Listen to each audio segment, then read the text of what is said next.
नमस्कार दोस्तों, स्वागत है आप सभी का आपके अपने YouTube चैनल में जिसका नाम है बोर्ड एग्ज़ाम ऑफिशियल। दोस्तों, आज का ये वीडियो कक्षा 9 की विज्ञान विषय से संबंधित है। जो अध्याय आपके सामने है वो विज्ञान का 9वां अध्याय है। अध्याय का नाम है बल तथा गति के नियम, force and law of motion. यहाँ पर न्यूमेरिकल को हल कर रहे हैं। जो पुस्तक हम आपको पढ़ा रहे हैं वो नगीन या नूतन पब्लिकेशन की है, जिसके राइटर का नाम है कुमार मित्तल। समय व्यर्थ न करते हुए हम लोग सीधे चलेंगे। यहाँ पर हम लोग लिखेंगे एक्सरसाइज 9, और एक्सरसाइज 9 का जो नाम है वो है बल तथा गति के नियम। कक्षा 9 के लिए बल तथा गति के नियम। समय व्यर्थ न करते हुए सवालों को हल करते हैं। पहला सवाल आपकी स्क्रीन पर सवाल कर रहा है कि एक किसी 50 ग्राम की वस्तु पर 1 न्यूटन का बल लगाने पर उसमें उत्पन्न त्वरण की गणना कीजिए। तो यहाँ पर हम लोग नोट करेंगे वस्तु का द्रव्यमान और इसको हम लोग प्रदर्शित करेंगे m से। ये हमें दिया गया है 50 ग्राम। इसके बाद हमने देखा कि इस पर लगने वाला बल जो है वो 1 न्यूटन का है, और न्यूटन होने की वजह से हम समझ गए कि द्रव्यमान को हमको किलोग्राम में बदलना होगा। तो यहाँ पर हम फार्मूला लगाएंगे, चूँकि 1 ग्राम बराबर 1/1000 किलोग्राम। ये हमने एक फार्मूला यहाँ पर अप्लाई कर दिया, और ये हो गया आपका 50 × 10⁻³ और इकाई क्या लगा दिया, किलोग्राम। तो हमने ग्राम को किलोग्राम में कन्वर्ट कर लिया। आपके पेज बड़े होंगे, आप फार्मूले को साइड पे लगाइएगा। अब यहाँ पर लिखेंगे आरोपित बल F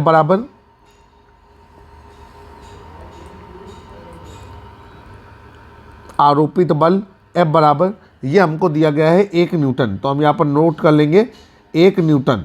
अब हमको निकालना है त्वरण A बराबर क्वेश्चन मार्क। अब देखिए, हम जानते हैं बल के नियम से बल F बराबर ma। तो लिखेंगे चूँकि बल बराबर द्रव्यमान गुणे त्वरण, बल बराबर द्रव्यमान गुणे त्वरण। बल क्या है हमारा, बल है हमारा F बराबर ma। प्रतीकात्मक तौर पे हमने इसको लिख दिया। F का मान है 1, m का मान आ गया आपका 50 × 10⁻³ और गुणे a का मान a रहेगा। अब नीचे आएगा a बराबर 1/50 × 10⁻³ आगे हल करेंगे, ये 10⁻³ ऊपर चला जाएगा और ये हो जाएगा आपका 10⁻³ 10⁻³ का विस्तार करेंगे। 10⁻³ को हम लोग लिख सकते हैं 1000 बटे नीचे हो जाएगा आपका 50। a बराबर 50 दूनी 100, तो ये हो गया 20। और a होता है त्वरण की इकाई होती है मीटर प्रति सेकंड स्क्वायर।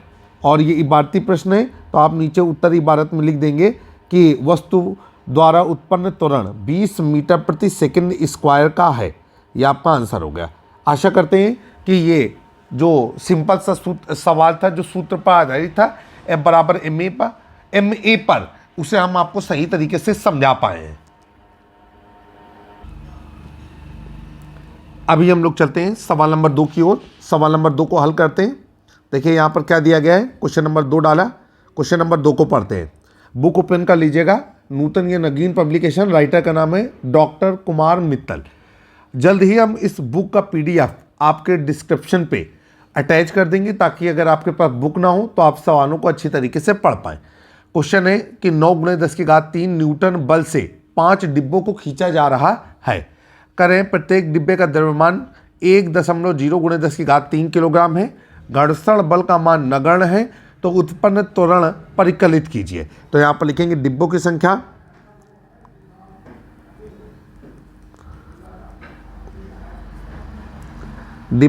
हमको दी गई है 5। नीचे लिखेंगे 5 डिब्बों पर आरोपित बल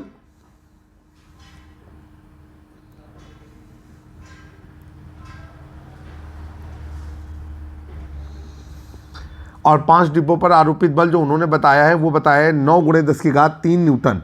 तो 9.0 × 10⁻³ और कहा है इन्होंने न्यूटन। फिर आगे चलेंगे हम लोग। क्या कह रहे हैं, प्रत्येक डिब्बे का द्रव्यमान दिया गया है 1.0 × 10⁻³। नीचे हम लोगों ने लिख दिया प्रत्येक डिब्बे का द्रव्यमान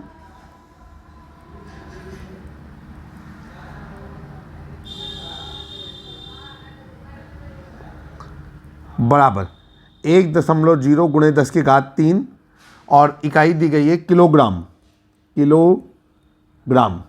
अब आगे हमसे क्या कह रहा है, हमसे आपसे कह रहा है कि यदि घर्षण का मान नगण्य हो तो उत्पन्न त्वरण परिकलित कीजिए। तो यहाँ पर लिखेंगे, हमको निकालना है उत्पन्न त्वरण, ए बराबर क्वेश्चन मार्क। अब नीचे लिखेंगे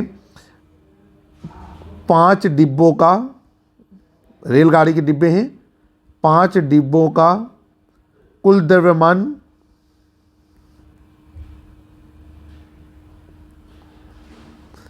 बराबर 5 गुणे 1 डिब्बे का द्रव्यमान, 5 गुणे 1 डिब्बे का द्रव्यमान। चलिए भाई, अभी हो जाएगा आपका 5 गुणे 1 डिब्बे का द्रव्यमान है 1.0 गुणे 10 की घात 3, गुणा कर देंगे तो ये हो जाएगा 5 गुणे 10 की घात 3 और इकाई क्या लगा दिया, किलोग्राम। ये हो गया हमारा 5 डिब्बों का कुल द्रव्यमान। अब हम लोग फार्मूला लगाएंगे बल F बराबर ma। चलिए अप्लाई कर देते हैं, नीचे लिखेंगे चूंकि बल F बराबर ma, जहां हमारा m द्रव्यमान है और a त्वरण है, तो हम चाहें तो पहले एक बार हिंदी में फार्मूला लगाएं, बल बराबर द्रव्यमान गुणे त्वरण, और या तो हम सीधे प्रतीकात्मक भाषा में फार्मूला लगा दें F बराबर ma। अब नीचे F का मान हमको दिया गया है, ये है 9 गुणे 10 की घात 3 बराबर m का मान हम निकाल चुके हैं 5 गुणे 10 की घात 3 और गुणे a। अब 10 की घात 3 से 10 की घात 3 कट गया और a बराबर आ गया 9/5। नीचे आ गया a बराबर, देखिए 9 1 5 1 5, कितना बचा आपका 4, दशमलव लगा, जीरो बढ़ जाएगा, 5 8 40, तो ये हो गया आपका 1.8 और इकाई क्या लग जाएगी, मीटर पर सेकंड स्क्वायर। आंसर को जस्टिफाई करते हैं, बिल्कुल सही आंसर है 1.8 मीटर प्रति सेकंड स्क्वायर, मीटर प्रति सेकंड स्क्वायर। और यहाँ पर हम लोग लिख देंगे त्वरण, तो आप यहाँ पर लिख देंगे आंसर में कि उत्पन्न त्वरण का मान 1.8 मीटर प्रति सेकंड स्क्वायर है। यहाँ पर फार्मूला हम पूरा लिखना चाहते हैं तो हमने पूरा फार्मूला लिख दिया, बल बराबर द्रव्यमान गुणे त्वरण, बल बराबर द्रव्यमान गुणे त्वरण। चले भाई, अब सवाल को आगे बढ़ाते हैं। क्वेश्चन नंबर 3 आपकी स्क्रीन पर।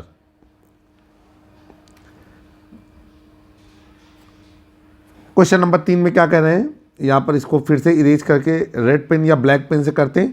क्वेश्चन नंबर 3, अब क्वेश्चन नंबर 3 आपसे कह रहा है कि 2 किलोग्राम का एक पिंड स्थिर अवस्था में रखा है, उस पर कितना बल लगाया जाए कि उस पर 4 सेकंड में 4 मीटर प्रति सेकंड का वेग उत्पन्न हो जाए। तो पिंड का द्रव्यमान यहाँ पर हम लोग नोट करेंगे, पिंड का द्रव्यमान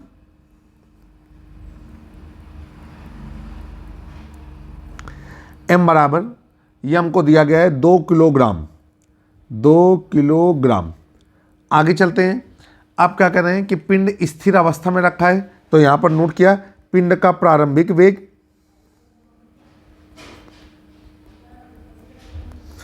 और पिंड का प्रारंभिक वेग हो गया u बराबर, और ये हमको दिया गया है 0। इसके बाद कह रहे हैं कि उस पर कितना बल आरोपित किया जाए कि 4 सेकंड में 4 मीटर प्रति सेकंड का वेग उत्पन्न कर ले। तो समय t बराबर 4 सेकंड, अंतिम वेग पिंड का,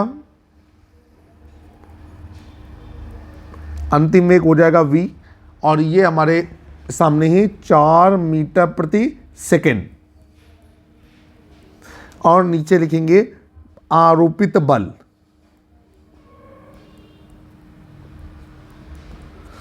आरोपित बल F बराबर क्वेश्चन मार्क।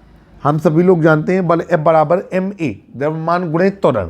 त्वरण कहाँ से आएगा, uv, t का इस्तेमाल करते हुए त्वरण आएगा। तो यहाँ पर लिखेंगे चूंकि गति के प्रथम नियम से, प्रथम समीकरण से, गति के प्रथम समीकरण से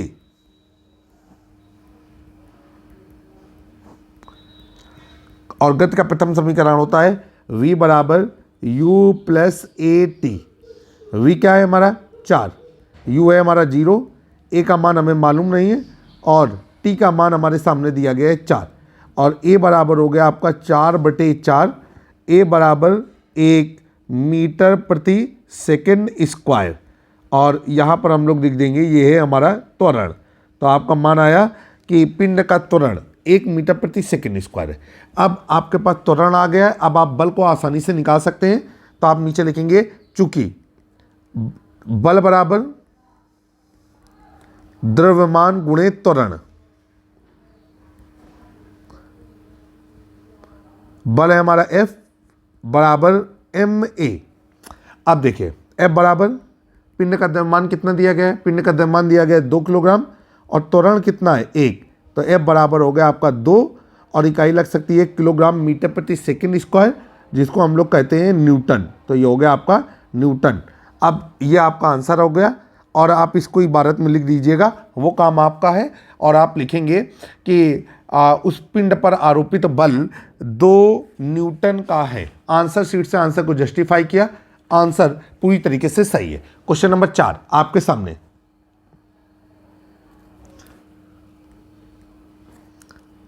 क्वेश्चन नंबर 4 में क्या कहा जा रहा है, कह रहे हैं कि 5 किलोग्राम द्रव्यमान के एक स्थिर पिंड पर 1.5 न्यूटन का बल 2 सेकंड तक लगाया जाता है। इस पिंड में इस समय में पिंड द्वारा तय की गई दूरी ज्ञात कीजिए। तो हम लोग नोट करेंगे पिंड का द्रव्यमान,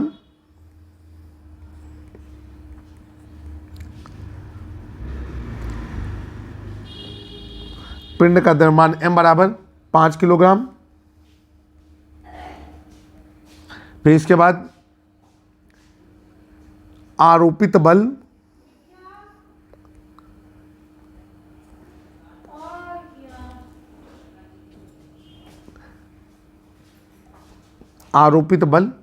और ये हो जाएगा आरोपित बल F बराबर 1.5 न्यूटन। फिर इसके बाद आगे चलेंगे। आप कह रहे हैं कि समय जो बल आरोपित हो रहा है वो हमारा 2 सेकेंड के लिए आरोपित हो रहा है। तो ये हो गया आपका 2 सेकेंड। और कह रहे हैं पिंड द्वारा तय की गई दूरी, तो यहां पर लिख दिया हमने पिंड द्वारा तय दूरी, और इसको हम लोगों ने एस कर दिया, ये हो गया क्वेश्चन मार्क। अब देखिए भाई, हमसे एस पूछा गया है, एस बराबर क्या होता है, एस बराबर होता है ut plus half AT square. अच्छा, यहाँ पर एक चीज़ रह गई, कहा जा रहा है कि पिंड स्थिर है। तो यहाँ पर हम लोग एक पॉइंट और नोट कर लेंगे, और वो सबसे ऊपर नोट कर लिया, चूँकि नीचे जगह नहीं रहेगी। तो हमने लिखा पिंड का प्रारंभिक वेग, और ये हो गया u बराबर 0। अब चलते हैं भाई, देखिए एस का जो फार्मूला होता है वो होता है ut plus half AT square. हमें ए चाहिए, और ए हमें कहाँ से मिल सकता है, वो हमें बल और द्रव्यमान से मिल सकता है। तो नीचे लिखेंगे चूंकि बल बराबर द्रव्यमान गुणे त्वरण,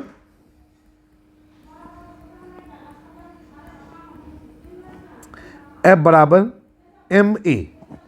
F का मान 1.5, m का मान 5 गुणे a, और यहाँ पर हो गया a बराबर 1.5 बटे 5, a बराबर 5 या 15, तो 0.3, और इकाई हो गई मीटर प्रति सेकेंड स्क्वायर, और ये हो गया हमारा त्वरण। तो आपका आंसर, आपका मान एक आया कि त्वरण का मान 0.3 मीटर प्रति सेकेंड स्क्वायर है। अब आप निकालेंगे पिंड द्वारा तय की गई दूरी, तो नोट करेंगे, लिखेंगे चूंकि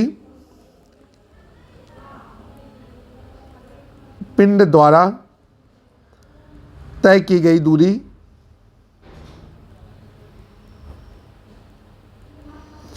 और वो हो जाएगा s बराबर ut प्लस 1/2 AT स्क्वायर। ठीक है, अब नीचे चलेंगे। s बराबर प्रारंभिक वेग है 0, समय कितना दिया गया है, समय दिया गया है 2 सेकेंड का, प्लस 1/2 गुणे a का मान है 0.3 और गुणे t का मान है, तो ये हो जाएगा 2 का स्क्वायर। अब s बराबर हो जाएगा 0 धन 1/2 गुणे 0.3 गुणे 2 गुणे 2। अब 2 से 2 काट देंगे, और s बराबर हो गया 0.6, और इकाई क्या लगा देंगे, मीटर। तो आपका आंसर आया कि पिंड द्वारा तय की गई दूरी 0.6 मीटर है। यहाँ पर आप आंसर लिख देंगे। आंसर इबारती भाषा में आप स्वयं लिखेंगे, वो हम आपका केवल बोल करके मदद कराएंगे, और उसको लिखने का काम आपका स्वयं का रहेगा। अभी हम चलते हैं क्वेश्चन नंबर 5 की ओर। ये था हमारा क्वेश्चन नंबर 4। आशा है कि हम आपको सवाल सही तरीके से डिलीवर कर पा रहे हैं, समझा पा रहे हैं। क्वेश्चन नंबर 5 पढ़िए। क्वेश्चन नंबर 5 क्या है अपनी पुस्तक में, हम भी यहाँ से पढ़ते हैं। एक एक लाइन महत्वपूर्ण होती है। 2 किलोग्राम द्रव्यमान का एक स्थिर पिंड, स्थिर पिंड से मतलब है कि उसका प्रारंभिक वेग 0 है। तो पिंड का द्रव्यमान नोट करेंगे। पिंड का द्रव्यमान m बराबर ये हो जाएगा हमारा 2 किलोग्राम। इसके बाद आगे चलेंगे, यहाँ पर लिखेंगे पिंड का प्रारंभिक वेग, और ये पिंड का प्रारंभिक वेग हो जाएगा u बराबर 0। फिर हमसे कह रहा है कि बल पिंड पर जो लग रहा है वो लग रहा है 10 न्यूटन का, तो ये हो गया 10 न्यूटन। फिर से एक बार देखेंगे, कह रहे हैं 2 किलोग्राम द्रव्यमान के एक स्थिर पिंड पर 10 न्यूटन का बल 3 सेकंड तक लगाया जाता है। तो समय हमको दिया गया है 3 सेकंड, तो वो भी हम नोट करते हैं। एक एक लाइन पढ़ते जाएंगे और एक एक डाटे को नोट करते जाएंगे। समय t बराबर 3 सेकंड। अब आगे क्या कह रहा है, कह रहे हैं नंबर 1 पिंड द्वारा प्राप्त वेग, और नंबर 2 पिंड में संवेग परिवर्तन।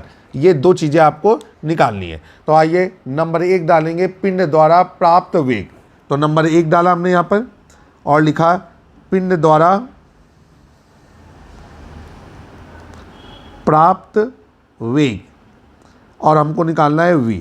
अब ये आपको पता है कि ये हम किस नियम से निकाल सकते हैं, ये हम गति के प्रथम नियम से निकाल सकते हैं। तो यहाँ पर हम लिखेंगे गति के प्रथम नियम से, और गति का प्रथम नियम होता है v बराबर u प्लस at।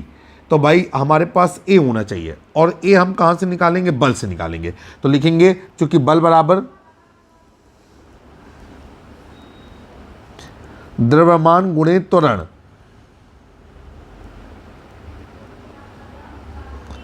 F बराबर ma। F का मान है 10, m का मान है 2, और a का मान a रहेगा। और यहाँ से a का मान निकल कर क्या आ रहा है 10/2। a बराबर 5 मीटर प्रति सेकेंड स्क्वायर। अब हम लोग चलेंगे, ये हो गया हमारा त्वरण। इस तरीके से हमने इंट्रोड्यूस किया। अब हम लोग चलते हैं, हम लोग लिखेंगे गति के प्रथम नियम से। चूंकि गति के प्रथम नियम नहीं, प्रथम समीकरण, गति के प्रथम समीकरण से, और गति का प्रथम समीकरण होता है v बराबर u प्लस at। अब देखिए भाई, v का मान आपको निकालना है। u का मान दिया गया है 0, a का मान है 5, और समय दिया गया है 3 सेकेंड। तो v बराबर हो जाएगा 5 × 15, और इकाई लगा देंगे मीटर प्रति सेकेंड। तो ये आपका आंसर हो गया।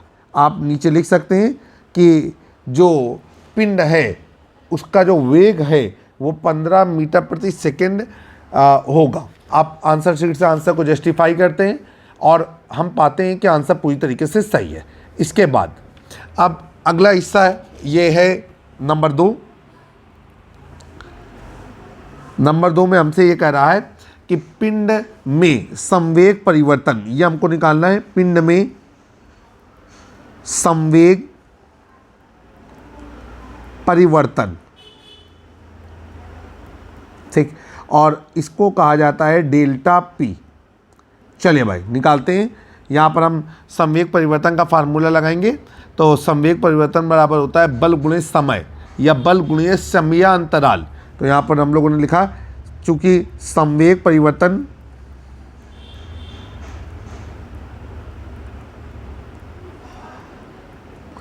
डेल्टा पी बराबर, ये हो गया बल गुणे समय अंतराल।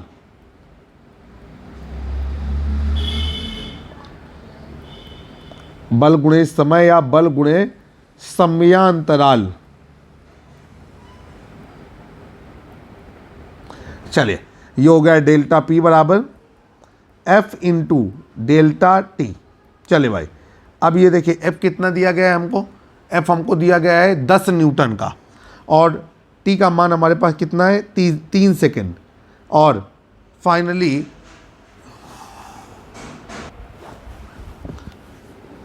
अब हम इन दोनों को गुणा करते हैं तो हमें मिलता है 30, और इकाई क्या लग जाएगी, इकाई लगेगी, चाहे आप एक इकाई लगा सकते हैं इस पर न्यूटन सेकेंड, और एक इकाई लगा सकते हैं किलोग्राम मीटर प्रति सेकेंड।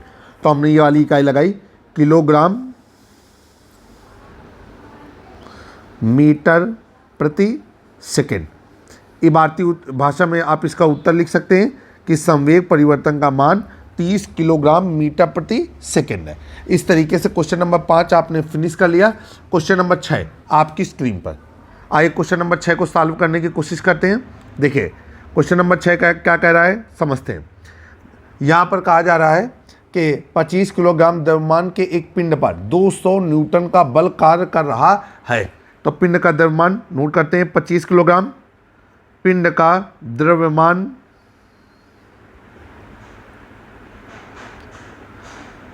m बराबर 25 किलोग्राम। फिर आगे चलेंगे, आरोपित बल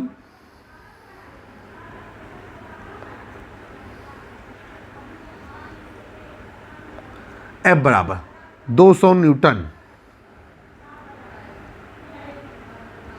फिर आगे चलेंगे, कह रहे हैं कि विरामावस्था से 64 मीटर चलने में पिंड को कितना समय लगेगा।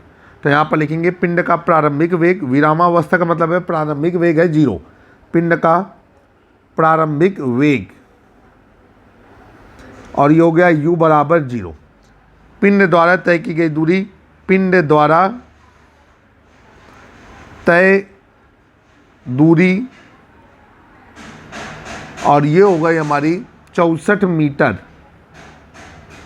फिर आगे चलेंगे, अब यहाँ पर लिखेंगे समय, t बराबर क्वेश्चन मार्क। आपको ये बताना है कि ये दूरी कितने समय में तय की गई है। अब देखिए भाई, चली गई दूरी का फार्मूला लगा सकते हैं गति के द्वितीय समीकरण से, और जब हम गति का द्वितीय समीकरण लगाएंगे, प्रथम समीकरण तो होता है v बराबर u प्लस ct, द्वितीय समीकरण भी आपको मालूम है s बराबर ut plus half at square. चलिए अब क्या करना है हमको, यहाँ पर हम लोगों को चाहिए त्वरण। तो यहाँ पर लिखेंगे चूँकि बल F बराबर या बल बराबर द्रव्यमान गुणे त्वरण,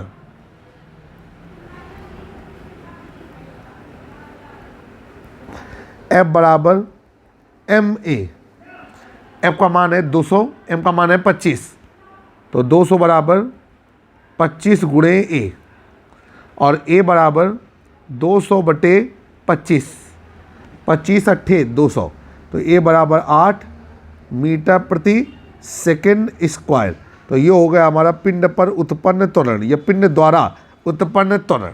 अब यहाँ पर लिखेंगे गति के द्वितीय समीकरण से, गति के द्वितीय समीकरण से, और ये होता है s बराबर ut plus half at square. अब चली गई दूरी कितनी है, चली गई दूरी है हमारे पास 64 मीटर। तो ये हो गया 64 बराबर 0 गुणे t का मान कितना, t का मान निकालना था, तो ये हो गया 0 गुणे t प्लस 1/2 गुणे a, तो a का मान है 8 और गुणे t स्क्वायर, 8 से ये कट जाएगा 4 बार में, तो ये हो जाएगा आपका 4t स्क्वायर बराबर 64। फिर आगे नीचे चलेंगे, ये हो गया आपका t स्क्वायर बराबर 64 बटे 4, t स्क्वायर बराबर 16, t बराबर √16 और t बराबर प्लस माइनस 4, नीचे आ जाएगा t बराबर 4 और t बराबर -4, और ये हो जाएगा अमान्य, क्योंकि समय कभी ऋणात्मक नहीं हो सकता। तो यहाँ पर हो गया t बराबर 4 सेकेंड। तो आप नीचे इबारती प्रश्न का उत्तर इबारत में लिखेंगे और लिखेंगे कि पिंड द्वारा 64 मीटर दूरी तय करने में 4 सेकंड का समय लगेगा। आइए ये सवाल आपके सामने है, आप अपने हिसाब से पॉज करके इसको देख सकते हैं कि पिंड को 64 मीटर की दूरी तय करने में 4 सेकंड का समय लगेगा। आंसर शीट से आंसर को वेरीफाई किया, आंसर पूरी तरीके से सही है। तो आज की इस वीडियो में इतना ही, जल्द ही एक नए वीडियो में फिर से मुलाकात होगी। कक्षा 9, 10, 11, 12 के फिजिक्स और केमिस्ट्री के न्यूमेरिकल्स के लिए आप हमारे यूट्यूब चैनल पर जुड़े रहें। अगर आपको चैनल पसंद आए अपने दोस्तों के साथ साझा करें, बेल आइकन दबाना ना भूलें। जल्द ही फिर मुलाकात होती है। नमस्कार।